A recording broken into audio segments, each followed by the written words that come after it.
हौसला हो बुलंद। किसी ने कहा है कि हौसला हो बुलंद तो डर की क्या औकात, हौसला हो बुलंद तो डर की क्या औकात, और जब ले ही लिया है फैसला, और जब ले ही लिया है फैसला तो फिर पीछे हटने की क्या बात। चलिए दोस्तों, तो हम लोग अपने कारवा को बढ़ाते हैं और आज हम लोग एलसीएम एचसीएफ के पार्ट 4 पर बात करेंगे। एलसीएम एचसीएफ का पार्ट 4, और आज ये एलसीएम का पार्ट 4 है जो एलसीएम के लास्ट क्लास होगी। एलसीएम की इस लास्ट क्लास में हम आज बहुत सारे इंपॉर्टेंट क्वेश्चंस पे चर्चा करेंगे, जिन्हें हम केवल ऑप्शंस देख करके क्वेश्चंस को हल करेंगे, जो एग्जाम्स में काफ़ी ज़्यादा पूछे भी जाते हैं। तो आज की क्लास हमारे लिए ज़्यादा इंपॉर्टेंट है, और आज की क्या, जैसे ही हम आगे बढ़ते जाएंगे वैसे प्रत्येक दिन की क्लास आप लोग के लिए इंपॉर्टेंट होती जाएगी, क्योंकि आप वहाँ पे कुछ स्टैंडर्ड क्वेश्चंस को भी पढ़ेंगे, कुछ ऐसे क्वेश्चंस पढ़ेंगे जो आप बहुत इजीली कर सकते हैं, केवल ऑप्शन देख कर खेल कर सकते हैं, या फिर उन क्वेश्चंस को पढ़ेंगे जो इंपॉर्टेंट है, जो एग्जाम से पूछे ही जाते हैं। तो चलिए दोस्तों, आज के क्वेश्चंस को हम एलसीएम के आज के क्वेश्चंस में जो भी सीखना है उन पर चर्चा करते हैं, और बहुत ही इंपॉर्टेंट क्वेश्चंस होंगे आज के। तो ये क्वेश्चन जो फर्स्ट टाइप का बोर्ड पे लिखा गया है, इस पर ध्यान देते हैं। बहुत ज़्यादा इंपॉर्टेंट क्वेश्चंस है, बहुत ज़्यादा पूछा जाता है क्वेश्चंस। तो देखिए, एक बार हम पढ़ देते हैं। लिखा गया है कि 3 घंटियाँ क्रमशः 9, 12 और 15 मिनट के अंतर में बजती हैं। सभी प्रातः 8 बजे बजती हैं। वो दोबारा पहली बार किस समय एक साथ बजेंगी? तो समझ लेते हैं। देखो, हमने कहा 3 घंटी हैं, पहली घंटी ये हो गई, दूसरी घंटी ये हो गई, और तीसरी घंटी ये हो गई। 3 घंटियाँ हो गई। अगर ये पहली घंटी 9 मिनट में बजती है तो अगली घंटी बजेगी 12 मिनट पर, और ये अगली घंटी बजेगी जाके 15 मिनट पर। ये क्वेश्चंस में कहा गया है। और ये घंटियाँ जो है पहली बार 8 बजे एक साथ बजती हैं, तो दोबारा जो है पहली बार किस समय एक साथ बजेंगी। इंपॉर्टेंट क्वेश्चंस होता है, इस पर कई सारे क्वेश्चंस पूछता है घुमा करके। तो यहाँ पर इन क्वेश्चंस को करने के लिए जो टाइमिंग दी गई है अलग अलग घंटियों को, इनका हम लोग एलसीएम निकाल लेते हैं। तो 9, 12 और 15 का एलसीएम निकालेंगे। 9, 12 और 15 का एलसीएम निकालेंगे। 3 से डिवाइड करेंगे, 3 त्रिका 9, 3 चौको 12, 3 पचे 15। फिर हमने सिखाया है कि अगर इनमें कुछ भी कॉमन नहीं मिलता है तो ये सीधे से मल्टीप्लाई करेंगे। 3 त्रिका 9 और 5 चौको 20, मल्टीप्लाई करने पे वैल्यू आ गई 180। ये जो 180 आया, ये देखते हैं कि 180 कौन से यूनिट को रिप्रेजेंट कर रही है। तो ये 180 जो है 180 मिनट को लिख रहे हैं कि 180 मिनट। 180 मिनट बाद ये फिर से एक साथ बजेंगी। हमने कहा 180 मिनट के बाद ये फिर से एक साथ बजेंगी, तो 180 मिनट को घंटे में चेंज कर लेते हैं, और हमें पता है कि 60 मिनट बराबर होता है 1 घंटा। 60 मिनट बराबर 1 घंटा। तो 60 मिनट बराबर 1 घंटा, तो 180 मिनट बराबर 180/60 कितने घंटे आ गए? 3 घंटे। 3 घंटे के बाद ये जो घंटी हैं ये पुनः एक साथ बजेंगी। तो अभी पहली बार कितने बजती हैं? 8 बजे, प्रातः 8 बजे। तो 3 घंटे बाद फिर बजेंगी जाकर के, तो 8, 9, 10, 11, प्रातः 11 बजे, या फिर पूर्वाह्न 11 बजे। इस तरह से आपके आंसर्स लिखेगा। प्रातः 11 बजे बोल सकता है, या फिर पूर्वाह्न 11 बजे बोल सकता है। देखो, पूर्वाह्न और अपराह्न 2 वैल्यू चलती हैं। अपराह्न चलता है 12 बजे के बाद, और पूर्वाह्न चलता है 12 बजे से पहले। तो यहाँ पर इस तरह के क्वेश्चंस में हम एलसीएम निकालेंगे। उस एलसीएम को यदि मिनट में दिया गया तो उसको घंटे में चेंज कर लेंगे, और पहली बार जिस समय बज रही होती हूँ उसमें जोड़ देते हैं, तो फाइनली हमें आंसर्स मिल गया कितने बजे? 11 बजे। इंपॉर्टेंट क्वेश्चन है, कई बार पूछा जाता है। आगे बढ़ते हैं। आगे के जो क्वेश्चंस है वो हम लोग ऑप्शन से ही करेंगे। तो आगे क्वेश्चंस को देखते हैं कि आगे क्वेश्चंस क्या करना होता है अभी। तो देखिए, क्वेश्चंस लिखा गया है कि 5 अंकों की अधिकतम संख्या जो 15, 20, 25 से पूर्णतः विभाजित हो। देखिए इस क्वेश्चन को यदि हम ऑप्शन से करेंगे तो बहुत इजीली हो जाएगा, बहुत कम समय में आंसर दे सकते हैं। लेकिन हमने कहा ना कि हम जो क्लास ले रहे हैं यहाँ पर आप लोग को केवल और केवल कॉन्सेप्ट सिखा रहे हैं, कॉन्सेप्ट के साथ साथ ट्रिक्स बताएंगे। हमने कहा ना कि ट्रिक्स के साथ साथ कॉन्सेप्ट बताएंगे, ये रूल्स नहीं फॉलो करते हैं। हमने कहा हम पहले आप लोग को कॉन्सेप्ट सिखाएंगे, फिर आपको ट्रिक्स बताएंगे और कितना ईजी आप उसको कर सकते हैं ये सिखाएंगे। तो हमने कहा पहले तो कॉन्सेप्ट सीखना ही जरूरी है। कॉन्सेप्ट आप सीख लीजिए, कॉपी पर प्रेजेंट कर लीजिए, उसको नोट्स बना लीजिए। भले आप मत करिएगा, हम नहीं कहते हैं कि आप करिए उसको बहुत ज़्यादा, लेकिन एक बार कॉन्सेप्ट आपको पता होना चाहिए कि इस तरह के सवालों का कॉन्सेप्ट ये होता है। बाकी आप ट्रिक्स से इस्तेमाल कर सकते हैं जो हम ट्रिक्स बताएंगे। तो 5 अंकों की अधिकतम संख्या जो 15, 20, 25 से पूर्णतः विभक्त हो, तो हमने कहा इनका एलसीएम निकालेंगे। तो 15, 20 और 25 एलसीएम निकालेंगे। तो हमने कहा सबसे लार्ज वैल्यू से डिवाइड करेंगे 5 से, 5 3 15, 5 चौको 20, 5 25। फिर दूसरी चीज़ हमने बताया था कि ये इनके जो कॉमन फैक्टर जब कुछ भी नहीं मिलेंगे तो इनका मल्टीप्लाई कर लेंगे। 4 पंचे 20 और 20 पंचे 100 और ये गुणित 300। एलसीएम आ गया हमारे पास 300। लेकिन उसने कहा है 5 अंकों की अधिकतम संख्या होनी चाहिए, बड़ी से बड़ी संख्या होनी चाहिए, 5 अंकों की बड़ी से बड़ी संख्या होनी चाहिए। तो हमने कहा 5 अंकों की संख्या की अगर बात करें तो हम 5 अंकों की बड़ी से बड़ी संख्या क्या होती है पहले तो वही लिख लेते हैं। तो बड़ी से बड़ी संख्या में जब 5 अंकों की बड़ी से बड़ी संख्या बोलेगा तो 5 बार 9 लिखा जाता है। बड़ी से बड़ी संख्या बोल रहा है 5 अंकों की, तो हमने कहा 5 अंकों की बड़ी से बड़ी संख्या बोल रहा है तो 5 अंकों की बड़ी से बड़ी संख्या 5 बार क्या लिख दिया जाएगा 9। लेकिन क्या ये इन तीनों से डिविजिबल है ये पता करना होता है। अगर नहीं है तो कौन सी संख्या डिवाइड होगी वो सीखते हैं। तो यहाँ पर जो एलसीएम निकलता है उससे डिवाइड करते हैं। तो 300 से इसको डिवाइड करेंगे। जब 300 से डिवाइड करेंगे तो इसमें जाएगा हमारे पास ये 3 बार डिवाइड करेंगे तो ये हो जाएगा 900। वैल्यू आ गया हमारे पास 9। यहाँ से एक वैल्यू और नोट करेंगे तो ये 9। फिर ये 3 टाइम्स बार जाएगा, 3 बार जाएगा, 3 3 का 9, फिर ये 900 आ जाएगा। यहाँ से हम नोट करेंगे ये 9, ये 9 और ये 9। फिर ये 3 बार जाएगा, यहाँ पर 900 आएगा। ये वैल्यू बची हमारे पास 9 और 9। ये बचा रिमाइंडर, ये बचा शेषफल। शेषफल कितना बचा हमारे पास 99। तो अगर ये 99 ना होता, इस 999 वाले में 99,999 में यदि 99 ना हो, ये जो अतिरिक्त शेष बच रहा है ये अगर ना हो तो ये 15, 20 और 25 से पूर्णतः विभाजित हो जाएगी। तो हमने कहा इसको घटा लेते हैं तो वैल्यू जाएगी 999, 9 और 9।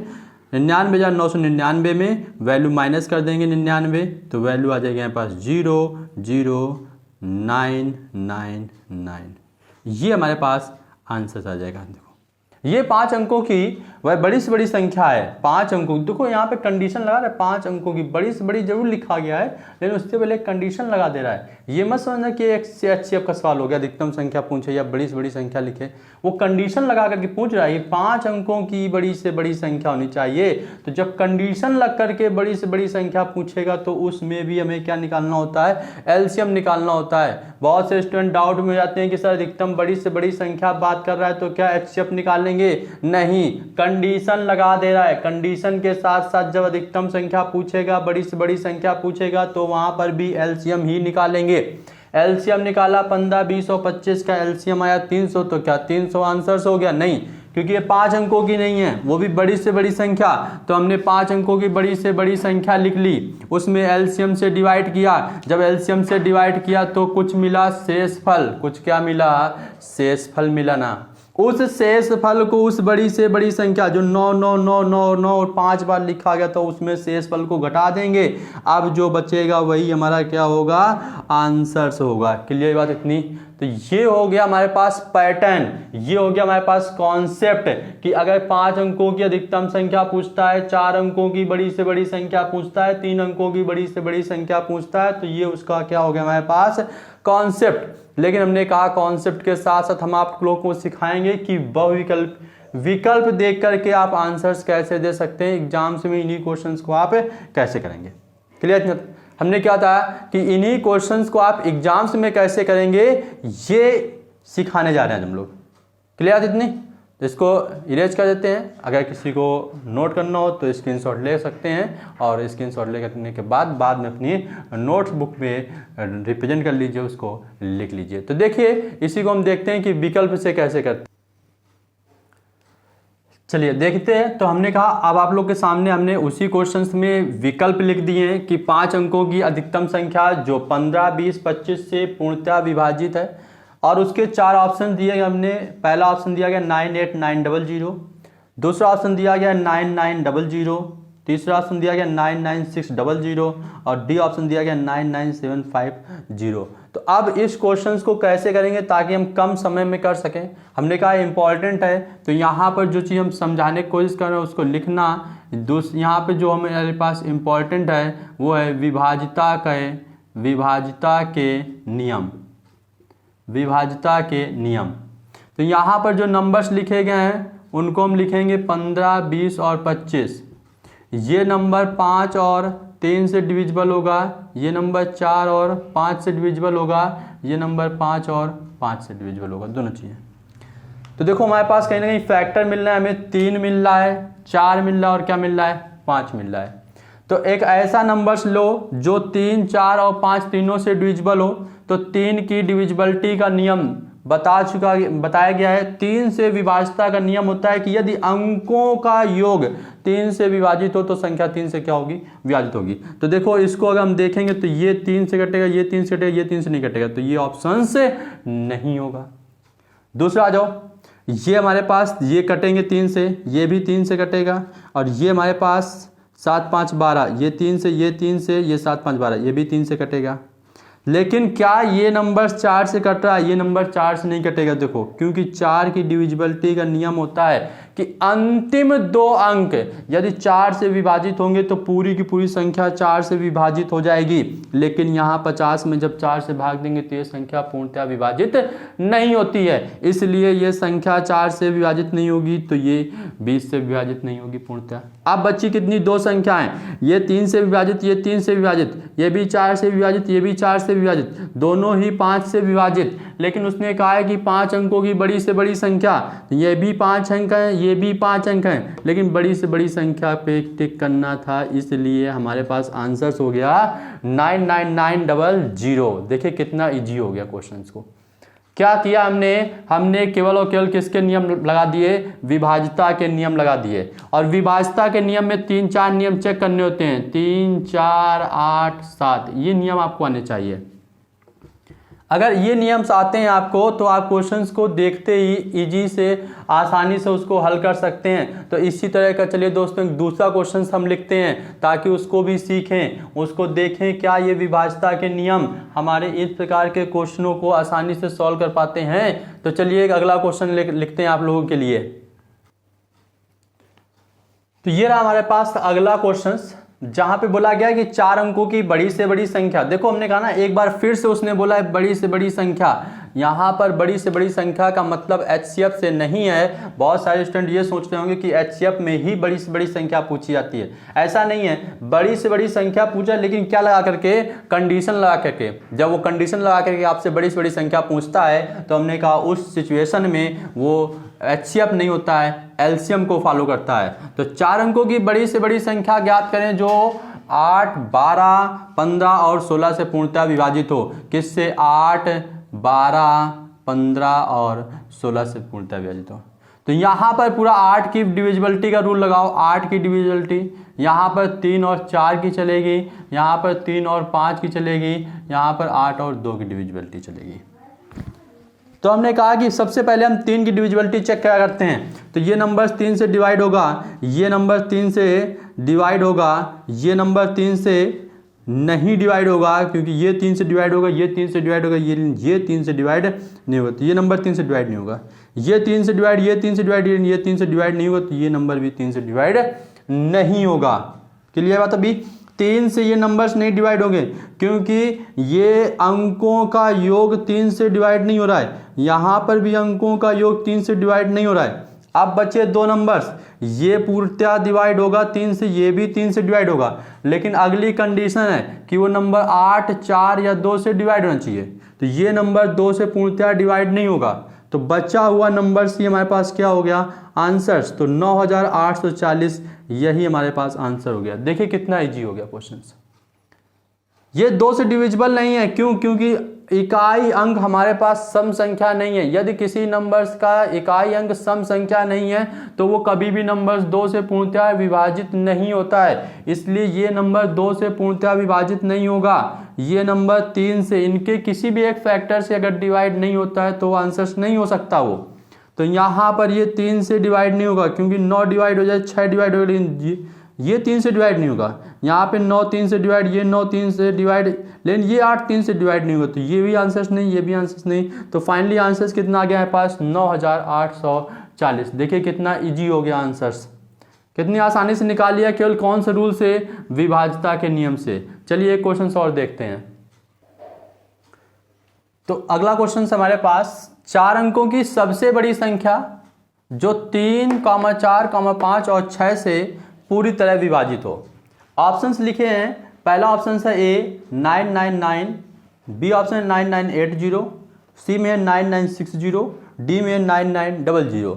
तो हमने कहा हमें क्वेश्चंस में किसके नियम लगाने चाहिए? केवल और केवल डिविजिबिलिटी के नियम से लगाने आने चाहिए, जो हम धीरे धीरे आपको सिखा भी रहे हैं कि 2 से विभाज्यता का नियम था, अगर किसी अंक का इकाई अंक सम संख्या होगी तो 2 से विभाजित होगा। 3 से विभाज्यता का नियम कहता है कि यदि अंकों का योग 3 से विभाजित होगा तो वह पूरी की पूरी संख्या भी 3 से विभाजित होगी। 5 से विभाज्यता का नियम होता है कि यदि किसी भी संख्या का इकाई अंक 0 या 5 होगा तो वह संख्या 5 से विभाजित होगी। 6 से विभाज्यता का नियम होता है कि वह संख्याएं जो 2 और 3 दोनों से पूर्णतः विभाजित हों वो संख्या 6 से भी विभाजित होगी। तो हमने कहा हमें तो यहाँ पर विभाज्यता के नियम की मदद से डायरेक्ट ऑप्शंस पे जाना है और उनके आंसर्स निकालना है। तो 4 अंकों की सबसे बड़ी संख्या जो 3, 4, 5 और 6 से पूरी तरह विभाजित हो, तो सबसे पहला रूल हम यहाँ पर 3 से विभाजित होना चाहिए, 2 से विभाजित होना चाहिए और 5 से विभाजित होना चाहिए। पहला नंबर हमारे पास 2 से विभाजित नहीं होगा क्योंकि इसका इकाई अंक। सेकेंड नंबर देखते हैं, तो ये 9 ये 3 से डिवाइड, ये 3 से डिवाइड, लेकिन ये 3 से डिवाइड नहीं होगा, तो ये नंबर नहीं होगा। यहाँ पर ये हमारे पास नंबर हो गया, तो ये हमारे पास 996, ये 3 से डिवाइड है, ये 9960, ये भी 3 से डिवाइड है, ये 2 से भी डिवाइड है, 5 से भी डिवाइड है और 6 से भी डिवाइड है। तो इसका मतलब हमारे पास आंसर्स कौन सा होगा? तो देखो 4 अंकों की सबसे बड़ी संख्या, 4 अंक इसमें भी हैं, 4 अंक इसमें भी हैं, लेकिन बड़ी संख्या कौन सी है हमारे पास? इसको देखते हैं। ये 9960 है, ये 9900 है, तो जो हमारे 9960 है ये संख्या बड़ी होगी, तो यही हमारे पास क्या हो गया? आंसर्स हो गया। क्लियर इतनी भी बात? क्लियर इतनी? तो हमने कहा इस तरह देखो ऑप्शन से जाकर के हम केवल विभाज्यता के नियम की मदद से दिए गए बड़े से बड़े क्वेश्चंस को इतने कम समय में कर सकते हैं। चलिए एक क्वेश्चन और देखते हैं। चलिए तो अगला क्वेश्चन हमारे पास लिखा हुआ है यहाँ पर कि 4 अंकों की सबसे बड़ी संख्या जो 12, 15, 18, 27 से पूरी तरह विभाजित हो। तो 12, 15, 18, 27। हमने कहा डिविजिबिलिटी का रूल मैक्सिमम लार्ज वैल्यू पर चेक करते हैं। 3 के बाद अगली लार्ज वैल्यू आती है 9। देखो इसमें 18 को यदि हम देखेंगे तो 9 गुणे 2 मिलेगा, यहाँ पर देखेंगे तो 9 गुणे 3 मिलेगा। तो सबसे इंपॉर्टेंट पॉइंट होता है कि 9 से विभाज्यता का नियम, और 9 से विभाज्यता का नियम होता है यदि अंकों का योग 9 से विभाजित है। किसी संख्या के अंकों का योग यदि 9 से विभाजित है तो पूरी की पूरी संख्या 9 से विभाजित होगी। चलिए देखते हैं, 9 और 9 18, 18 6 24, क्या यह संख्या 9 से विभाजित होगी? नहीं, तो ये आंसर नहीं होगा। ये देखते हैं, 9 2 11 7 18, 18 9 से विभाजित होगा तो ये संख्या 9 से विभाजित होगी। अभी इसको टिक नहीं करेंगे। ये देखो 9 9 18 18 21, क्या है 9 से विभाजित होगी? नहीं।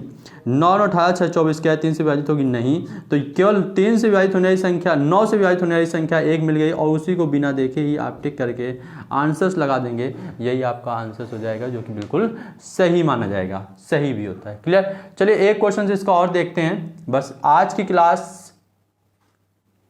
को हम यहीं पर ख़त्म करेंगे।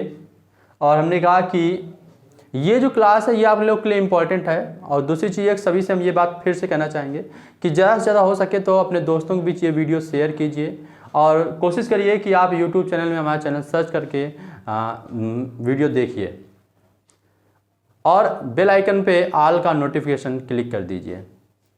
धन्यवाद।